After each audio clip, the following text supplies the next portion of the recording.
Goats, Gwendolyn Christie, and some really strange paintings. Episode 3 of season 2 of Severance is now out, and you've got questions, and we've got more questions. Welcome back to another episode of Movies Good, Internet Bad. I'm Corey, that's Shane, and we're going to share our thoughts on this third episode, which, boy, Lord help us. We're going to I need have some a help getting through page this of one. notes, like a full page. So Yeah. many things. Before we get started, please go ahead and subscribe if you haven't already, if you like movies and TV shows. And a big thank you to everyone who has subscribed. I think we've gained somewhere in the realm of like 40 or 50 followers just from these Severance videos alone, which is amazing. We're happy to have you along for the ride, and we're going to get through this together, folks. We're going to do everything we can to make sense of all this. So, Shane, I'm going to pass the torch to you, and let's just go through this thing beat by beat. Gosh, there was so much that happened in this episode. So Yeah, much to talk about. yeah, for But sure. all right, so let's get started because there's All a right, lot to go through. let's do So it. we start with pretty basic shot of just Miss Cobel in her car. I guess she is essentially running away and doesn't have anywhere to go. And she looks down at her passenger seat, and that reveal will be later, somewhat. But you know that something's up, right? Like she's Yeah. sleeping in her car. The truck going by scared the crap out of me. But not too much going on there yet. But it's just leading in. One thing I did kind of notice is they shot her car to look almost miniature, like with a tilt shift lens or something. Did you notice that too? I did, and I my first thought was like maybe they didn't have a location to go to, so they actually did shoot it with a miniature or something. Maybe. But Yeah, there's yeah, there's a weird miniatureness to that shot. I don't know, but just seemed interesting. It stood out to me. yeah, the lighting was also very similar to last week. The way that they lit Dylan when he was in his car, just like real Oh yeah, impressive bright light. yeah, I don't know if they're going for anything there, if it's just coincidence, whatever. But definitely noticed it. yeah. So then we cut to Mark, who is up to something. Something is afoot.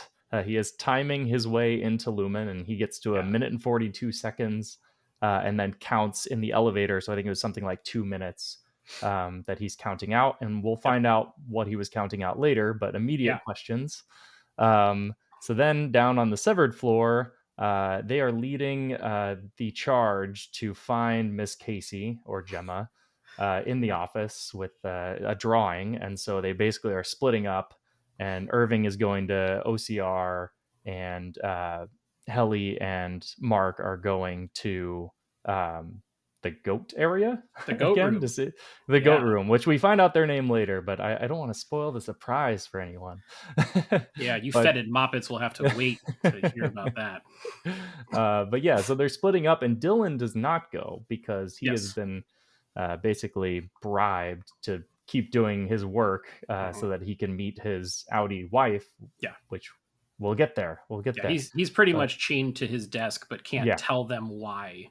exactly. And Irving has this really delicate, sweet moment where he's like, "Dylan, you could accompany me," because he doesn't want to go to where Bert used to work Yep. because the hurt is still real and everything.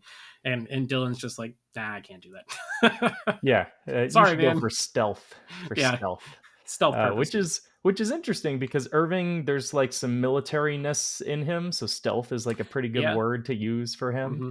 Yep. But yeah, I think this is actually really interesting. It's a good way of, in a second and a sophomore season, splitting up our characters before bringing them back together. That's a pretty typical storytelling trope that Yep. the second episode or season of something will split all of our characters apart, and then the journey is to come back together. Yeah, it's the Empire Strikes Back method, right? Exactly, Yeah. exactly. Yeah, Yep. the Lumen Empire Strikes Back. Um, but yeah, so he is trying to find that hallway, which we'll find out more about later. But then we get this so interesting scene of Milch, where he goes into his office, Yeah. and first off, we find out that his name is Seth. So that's Seth. new information. We did not know Seth that Milchick. Yep. until now. But Seth Milchick, and he goes into his office to meet Natalie, who is doing her best impression of that woman from Get Out, where she's like, "No, no, no, no, no," like the crazy eyes, like Yeah, yeah, just yeah. some craziness going on. But she presents him with paintings of Keir in blackface Yeah, which to better relate to him. for Christ's sake, man. So We I don't even I, know where to start with this one, but we were watching it And my lady turned to me and she was like, "What are these paintings going to be of?" And I was like, "I have a bad feeling what these paintings are going to be of." And then, of course, it was exactly what I thought it was going to Question be. question for you. I have one Yeah, major question. sure. Would we call a DEI Kier deer? I don't want to get into it. No comments in the comment section about this. Just ixnay on the comments K there. Ay, ay, ay. That's Oh. too topical and like God, like prophetic stuff. It's almost kind of like the show The Boys over on Amazon where they Yeah. predict the weird political shit that's going to happen before it happens. And Yeah. this drop right this week, man, that's crazy. And it's great because it's just like it's such a commentary on like the workplace, right? Yep. And like, oh, we're being inclusive and that type of stuff. Yeah. And you can tell he's clearly uncomfortable, not only from the paintings, which he later puts away, but from Natalie giving him the weirdest look possible. Well, I mean, I would be weirded out by her too. There's Yeah, something strange going on behind those eyes, and yeah. the actor's She doing a great job. also So she mentions it as the board. Like she doesn't refer to it the as board as them, they, yeah, yeah, or them. It's an it. So maybe there's some either the board is not real at all, or it's just some yeah, entity it AI it brings something. up an interesting question because later on in the episode, there's another conversation that happens with the board, but it's clearly pretty late at night when it happens, which made me think: is the board just available 24 hours a day? And if so, does that mean that they're not people? Who knows? Probably. And, That's kind uh, of where the way that I'm thinking about it is there some sort of AI technology something going on here, and that's kind of what the board is because yeah, we've never heard them. It's just kind of correct. like almost like subliminally talking to Natalie through that little earpiece or something. So Yeah, interesting stuff there. So then we go back to Cobel and we get the reveal of what's on the passenger seat, which I think is like a breathing mask, like a CPAP something or something like other. yeah. Yeah. So this makes me think that maybe she can't survive outside of Lumen, something I like don't know, that. man.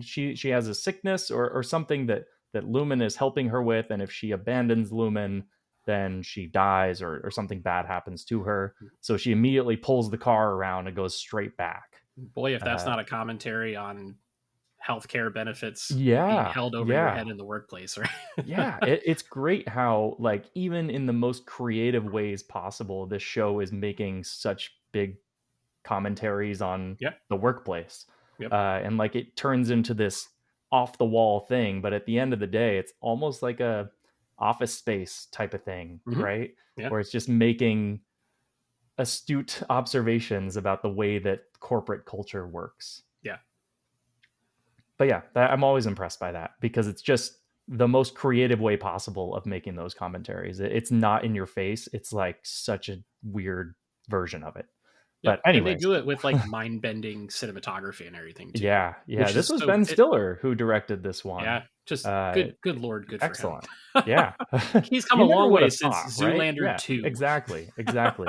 Man, he's cooking on this Yeah. show. Absolutely. Uh, but yeah, then we go to Helly and Mark. Helly, maybe. And Mark.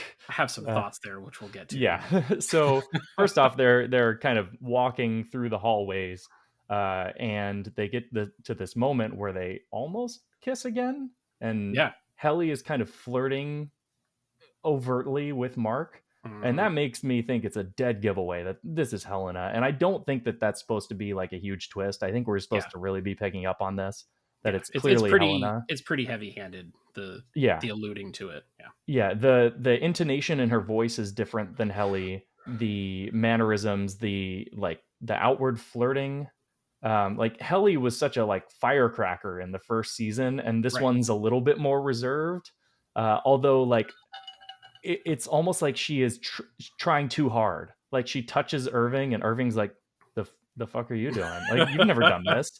And the same thing with Mark, where she's kind of like wants him to kiss her, and it's like that's not what Helly would do. Helly Yeah. kissed Yeah. Mark. Yeah. Like Right. she's the aggressor in the situation, but Yep. that's Big not time. really how this is working. So you can tell that it's almost definitely Helena, and she's trying to fit in, right? Well, and I think there's some social awkwardness between Mm-hmm. Helly and Helena. Helena is clearly like a big boss lady, don't mess with me type person, but I think when it comes to letting people within her bubble, she's Yeah. clearly very uncomfortable with that. So Yeah, and we got some hints of that in the last episode where she was watching the video of the kiss and, yep, like, she's never experienced that in her life kind of thing. So yep, I think for her, this is almost like a wish fulfillment type of thing. She doesn't know how to operate in these hmm, situations because she's never been in them. yeah. Pretty great stuff. So Yeah, far, but so then this is the mild stuff for this episode. I know, I We haven't know. gotten into the crazy yet. So Yeah. So then we get to the goats. They crawl through this tunnel and arrive at the goat room, which then Gwendolyn Christie shows up, yeah, why and not? she is great. I And love her. I'm sad that I haven't seen her in much since she was in Star Wars. mhm, 'Cause that was after Game of Thrones was over, or right I around the think so. same Yeah, time or something. yeah, And I think she's great, and I was very pleasantly surprised to see her. And the group of people that she's presumably leading over is a very. I have so many questions, and I don't oh think yeah, the show's going to give me any answers. Like, for one, she's the only one in there that has a desk, and that yep, desk is in the middle of a field, and there's a vending machine in the field, which is yep. funny because it's like they're trying to emulate the An same office space, but work it's a conditions farm that the too. other people Yeah, have, but it's a farm. uh you know, the MDR folks, so our main cast of characters, they go in and out, and they look exactly the same. Do these goat people look exactly the same when they leave the severed floor and go back into the yeah. real world? Yeah, Like because the guy said, like, his Audi likes astronomy or something like that, like, stargazing or looking at something the like that. stars. Yeah, yeah, yeah. Although, like, I don't know, maybe these are just the crazy people on the outside and the inside kinda And thing. where did the one guy get the devil goat costume from? I know, yeah. Where do these things arrive at? Did he bring that in with him from the outside world for his job, or was it waiting there on the severed floor? These are the hard hitting questions that we ask here on Movies Good Internet Bad, folks. Subscribe. Uh, Go but then ahead, we keep find going. no, we find out the name of this place is Mammalians Nurturable, which Whatever the fuck sure. that means. Oh Oh man. man. But then we get a moment that I wish Bert delivered at some point, which was more cowbell. That is a a, deep cut joke there. a Lumen branded cowbell. Yes, Not Lumen just a branded regular cowbell. like off the shelf Latin percussion cowbell. It was white with the Lumen brand on it. I Very I absolutely needed Bert to do that for various memeable reasons, but I yeah, will allow Gwendolyn Christie to do that's fine. But uh it. I have one other theory about when they were in here. So there's the moment where Gwendolyn Christie's character says, "Can we see your bellies?" Yes. Right? And they show Mark's belly, and he's got an innie belly button, Hmm. and it's his innie. And Helly Mm. lifts up her shirt, but she has that pencil skirt on, which is obscuring her belly button, which makes me wonder, would she have an outie belly button if it was Ah. Helena, and an innie button if it was actually Helly? I didn't make that observation. That's a good one. And it almost felt like one of those ones where it's like, come on, show us, and then they Yeah. do, and you can't see it, and then the goat people, that's what I'm calling them, not mammalia, whatever. The goat people are like, oh, no pouches, which is a really strange thing to say, because like, Well, did they so think the that they were kangaroos pouches or something? no, Like, the pouches was a callback to season 1 where that was the nasty rumor that they all had pouches that they had, like, larvae in or oh, something like you're that. right, you're right. Yeah, that Okay, was the rumor about MDR. I was thinking, did they think these people were kangaroos or something? Like, what is going on? But that actually makes a lot more sense now. But So I did have one observation similarly. I didn't make the innie versus outie belly button thing, but I did think uh, something to do with belly buttons, which is if you are grown as a human, you would in theory not have a belly button. But if you were born as a human, you would have one because it's the umbilical cord. And mhm. so maybe there's something afoot there where, like, if they could grow humans, they in theory would not have a belly button, Well, right? that seems like the metaphor, right? Because in the cloning world, goats have been used for experimentation. Any sci-fi thing Right, you see, right, that's like right. the goat is the guinea pig in that Correct. situation. So Yep. I don't know, man. It's Yeah, some weird I shit. there's been a lot of theories about cloning and stuff like that, growing humans, cloning, especially because in the very first episode of the season or of the series, Helly immediately asks, like, "Am I livestock?" or something like that, and Right. Yeah. Mark is like, "No, we're not growing humans." Blah blah blah, and it's like, But "Well, are that makes me think they? you are." So yeah, a lot of hints towards that. So interesting stuff. Yeah. Very Um, interesting. but yeah, so while that's going on, we get Miss Huang, who Mhm. takes Dylan to the security room, which has been converted to, I forget the name that Milchik said in the first episode, but essentially where they can see their Audi's family. Audi Visitation Center or something Yes. like that. Yeah. Yeah, and so Dylan, we finally get to meet his wife. We talked last week about how we hadn't seen his Hmm. wife, Yep. and we just heard her voice, and now we finally get to see her. And it's presented just with the best J.C. Penney portrait studio photo that you've ever seen in I your life, across all of the different was gonna say, and it's on monitors. like 16 monitors too. It's Yeah, not just on one big it's one. on 16 and then 1, and it Yeah. flashes back and forth, which is great. But yeah, she explains that, basically the Audi has had trouble holding jobs, Hmm. and this is kind of the first long-term job that he's had. Yep. And it's kind of depressing, right? Because A little bit. she Yeah. basically explains that the Audi is a fuck up, and Hmm. Dylan thinks his Audi, at least through the whole first season, is this awesome person, Right. doing all these amazing things, and then you kind of find out it's like never meet your hero situation, Yeah. Yeah. Yeah. where his Audi is just kind of useless. Well, and he's clearly any Dylan is clearly smitten with Gretchen, Yes. right? And like you see when they hug at the end, the way he kind of like leans into her shoulder and he's Yeah. super duper awkward, and she tells him she loves him, and he's like, "Oh God, what do I do?" He's like a total deer in the headlights. Um, totally cracked me up when he was like, "Oh, this is amazing. They're amazing, but why do we live on a cattle ranch?" Yeah. Yeah. Uh, And- my immediate thought there was in the prior, and this ended up being wrong, but in the prior episode, he talked about having to go get the baby wipies, and then Mhm. she explains that the kids are a little bit older than I expected. I expected like a newborn baby or something like Yeah, yeah, that. yeah. Six, And four, and then two. Is that yeah, those the 2. ages? And Yeah. so I was like, maybe those aren't his real kids. And that was my Oh, immediate thought. Of course, later we find out that's not correct. yeah. But I think what was interesting in this episode, or an episode, in this scene, was that the wife kind of meets a more put together version of Hmm. Dylan, Yep. but also kind of a childish version of Dylan. Yeah, but we Like, know what's going to happen here. yeah, yeah, They're going to I fall think in so. love, and Yes, that's, I mean, come on, that's yes, easy. If yeah. that doesn't happen, I don't know. I'll draw like Audi on my forehead for an episode or so. I don't know. Yeah, but we Comment later below if you find want me to out draw Audi on my forehead. we later find out that this is his actual wife. We get the Audi Yep, version of this scene, and she's telling him how to make cookies, and she's basically like, you literally just put them on a sheet and put it in the oven. He that's it. can't even do that right. Yep. Right. And so then she kind of is hesitant to say what happened with anything. Hmm. So that makes me think immediately, like, yeah, she is going to like this version of Dylan more than Audi Oh yeah. version of Dylan, and that's going to Hmm. be an inciting incident in that storyline Yep. for I sure. think that's going to be his character conflict for the season is Yes. what happens there.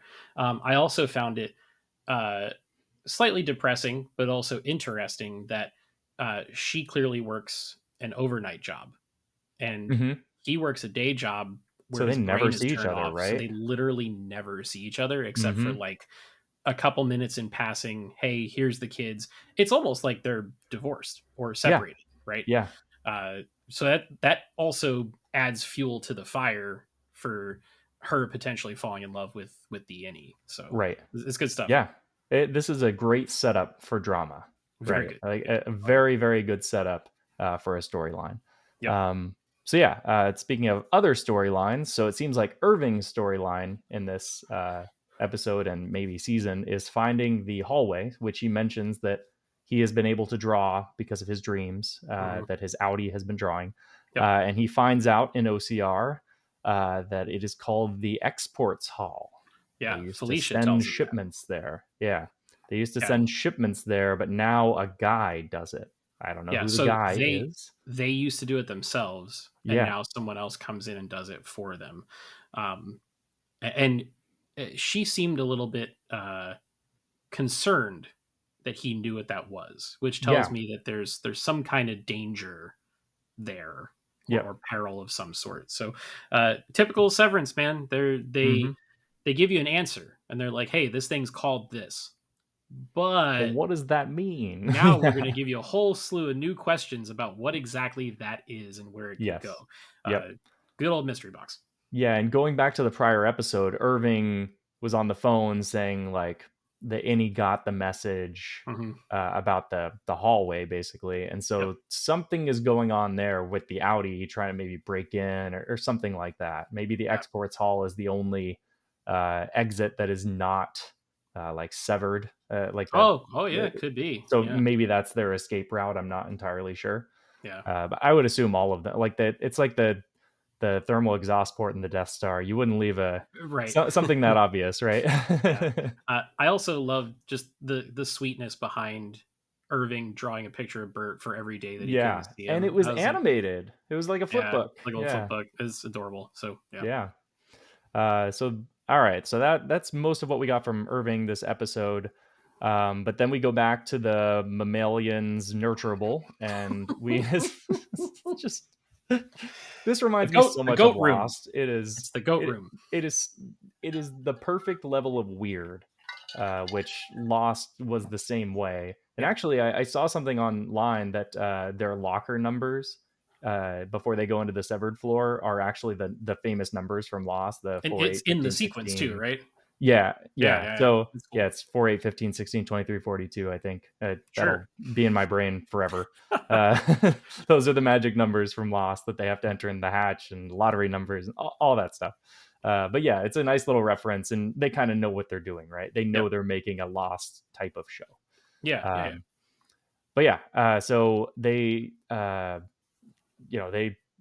say that Miss Casey used to come down and talk to them, and so we find out that you know they're not going to hurt them or Hmm. hinder their search for Miss Yep. Casey. So they've made an alliance, right? Yep. This is how revolutions begin. I know, and we kind of get the next hint right after this, where Natalie is seen talking to Rickon about his book. Yeah. Um, and Jeez. so, yeah. So with that, that makes me think that they are a little bit concerned about the book and how it's being basically radicalized in Hmm. the office. And so they're Yep. trying to make tweaks to it.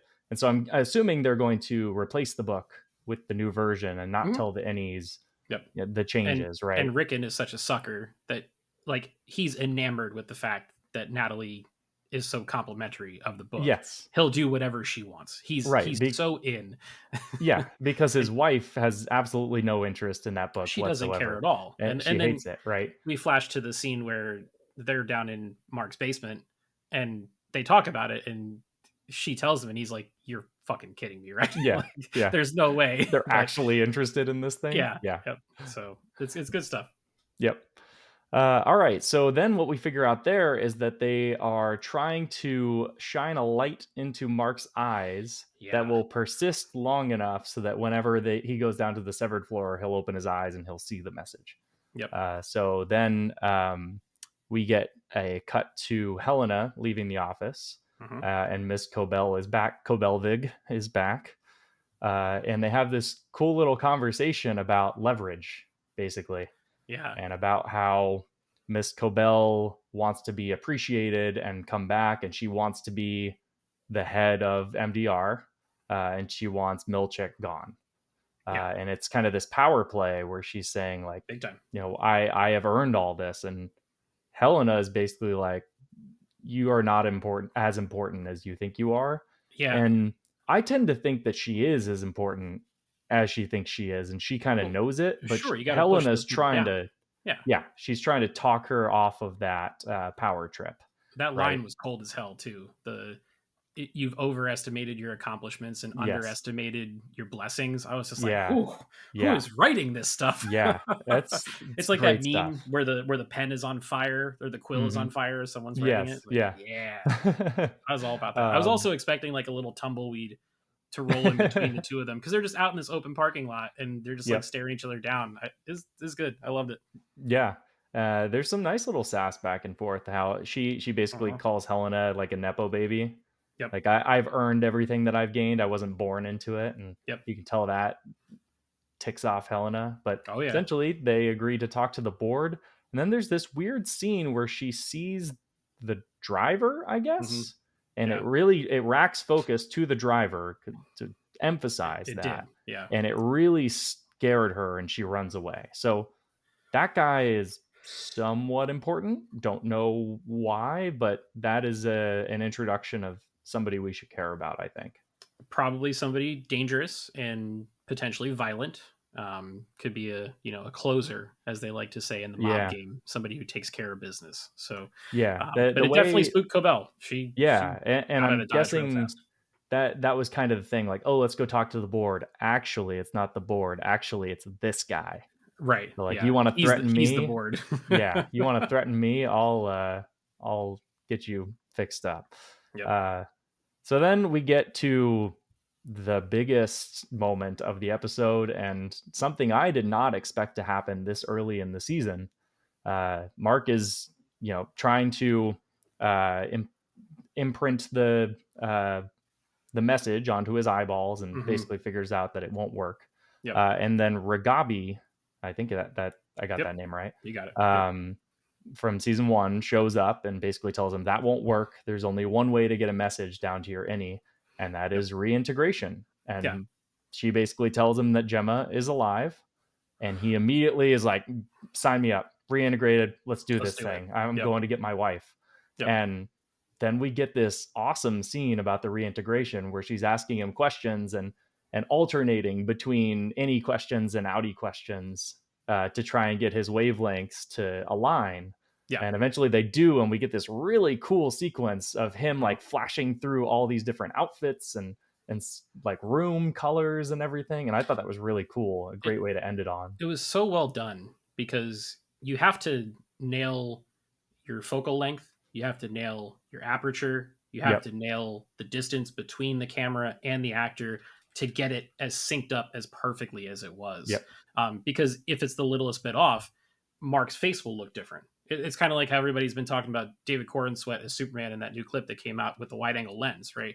If it's just a Yep. little bit too close, you'll Yep. notice the difference. None of that in here. The craft that's on display there is fantastic. For those who forget, Ragabi was in season one. She's a former Lumen surgeon. She was the one that reintegrated Petey. She also is the one who takes the baseball bat to the one Lumen employee. I think it's in the seventh episode of the first season. So she knows how to play dirty, and she's got her own reasons, I guess, for doing this and everything. But I also noticed that uh, the whole thing where she starts asking him questions is a direct homage to the opening of Blade Runner from Yes. 1982. Yes. I was going to say the Even same thing. even down to the first question, and then the recipient saying, "Are we doing it?" And it's like, no, not Yes. yet. And then they ask Yes. the second question, and they say, "Are we Yes. doing it?" And she says, "Yes." Dude, Blade Runner is one of my favorite movies. You can see the 2049 poster over my head here. Yep. I can. I absolutely love that because this is heady sci-fi, just like that is, and Yep. super super cool. Yeah. I love that reference. And, all of these little homages to other things, Lost, Blade Runner, all that type of stuff Yep. is just like everything that I love in life. And so it's all Right. put into one show. So, It was yeah, made this is, for you yeah, the, by the Ben. story, the story progressed a lot in this episode. And I think we Did. got a lot. We talked for 30 minutes about all just plot stuff that we got. Yeah. But where do you think it's going from here? Fuck, I don't know. I'm really really curious because now that we've got reintegration, there's the chance that Audi Mark can get to meet all the innies and Yeah. deliver a message to them from the outside, which Hmm. there's an endless amount of storyline possibility there. Do they believe that he's who he says he is? He wants to see his wife. Does he go in there just to see her? Does he go in there to try to help the other people? Who the hell knows where it could go? I honestly can't believe that there's still 7 episodes left this season, Yeah. because the first 3 episodes have just been remarkably dense as Yeah. we've gone along. So I don't know, Yeah. man. What do you think? I think the way it's setting up is essentially in this point you have two characters who are reintegrated, right? Yeah. Because Helena is on the severed floor. She's not Helly, right? And then Mark is also going to be the reintegrated version. So you've essentially got two outies on the innie floor, Mm-hmm. and Who neither don't of know each them, other. right? And neither of Yeah. them can kind of let the other one know what's up. But like, will Mark eventually tell Helly because he thinks it's Helly, or will he start to pick up on it being Helena? And I think that's the drama there. You've obviously got the Dylan drama with his wife, the Mm-hmm. Irving mystery with the exports Mm-hmm. haul. I think those are our main thread lines that we're going to Yeah. progress through the season. Yep. Obviously, there will be a little bit more. I think the Cobel and Milch thing will also persist. Yep. But I think this is going to be the thread lines that we get for the next few episodes, delving into those stories, and then in the end, there's going to be a march toward sort of a resolution or a Yeah. big moment like we had in season one. Yeah. And we've gotten confirmation already that they're working on season 3. Yep. So this isn't going to be the end, right? No. So we really could go as fast or slow as they want, because we're not really barreling towards a conclusion just yet. So Yeah. Yeah. the world is I'm their hyped. oyster. Oh I yeah, am me too. super hyped for what we get. But I mean, yeah, just this review, we're at like 30 minutes or something, and I'm exhausted yeah. because there's There's there's so just so much. much that we Yeah. went through. But yeah, that's gonna, God willing, we made it to the end. But that's gonna wrap it up for this one. Would love to hear anyone who's watching what your thoughts are. Drop us a comment below. Let us know what you think about our theories. Let us know what your theories are. Yeah. We've had a ton of comments on the Yeah. videos for episode 1 and 2, which has been awesome to see. We So want to many keep good that. theories. Yeah, we Like want to I keep that love the conversation going. discussion. That's like the best part about this show is everyone's got their own theories and we're Yep. talking about it. It's this community that's come together, right? Yep, absolutely. And if you're new to this channel and you just found us through this one, make sure to go ahead and subscribe, because we are doing these reviews weekly. Go back and check out the ones that we did for episodes 1 and 2, if for nothing more than to see how our opinions have changed just over the course of Yeah. 2 weeks with all the new Yep. info dumps that we've gotten from this show. We also did some reviews recently. We did Silo season 2. We have a review up discussing the merits of the film Amelia Perez, which is a controversial Oscar candidate, and a whole bunch of other stuff on the channel. So stay tuned for all of that and so much more. And we will see you guys in the next video.